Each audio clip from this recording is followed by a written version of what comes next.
माझी आर्या प्रेग्नंट आहे.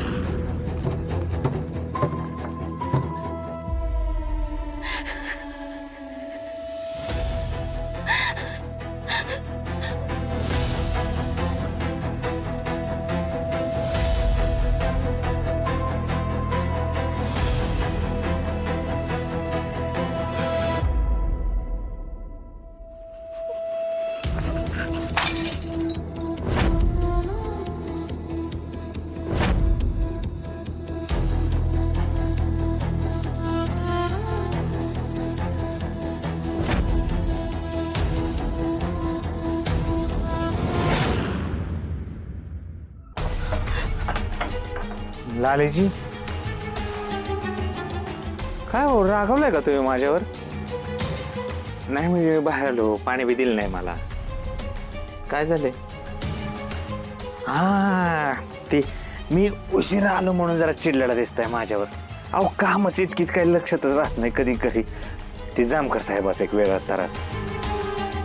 त्यात त्याने अजून त्याची बहिणी तर आणून ठेवली. तिचं दुखणं खुपणं पथ्य सगळं आपल्यालाच बघावं लागतंय. आता माणसाचा चांगला स्वभाव असणं पण त्याला किती त्रास देतो हे माझ्याकडे बघून कळतंय बघा.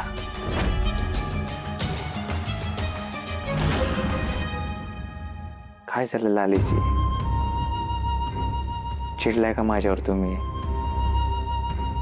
अरे हा, मी तुम्हाला ती गोळ्या आणायला गेलतो ना, कुठे ठेवली गोळी बरं? राहू द्या, मला माहितीये तुम्ही माझ्यासाठी गोळ्या नाही आणल्या. नाही सॉरी बरं, काय विसरलो ते, लक्षातच नाही राहिलं माझ्या. मी कामाचीच गडबड इतकी होती, कसं काय लक्षात नाही विसरलो काय माहिती. पण असं नाही बरं का मुद्दाम विसरलो मी. चाललो होतो, कामच आली तेवढे मध्ये. काय करणार ना, आपण असं कसं काय विसरू शकतो ना? मी माझी बायको आजारी, मी विसरूच कसं काय शकतो? आत्ता जातो लगेच गोळा घेऊन आलो मी. नको, बरं बरं वाटतंय मला. 5 मिनिटं लागतील, लगेच चालू जाऊन. बरं वाटतंय मला.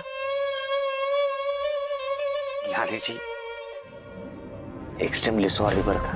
हे बघा कान पकडलेत मी तुमच्या समोर.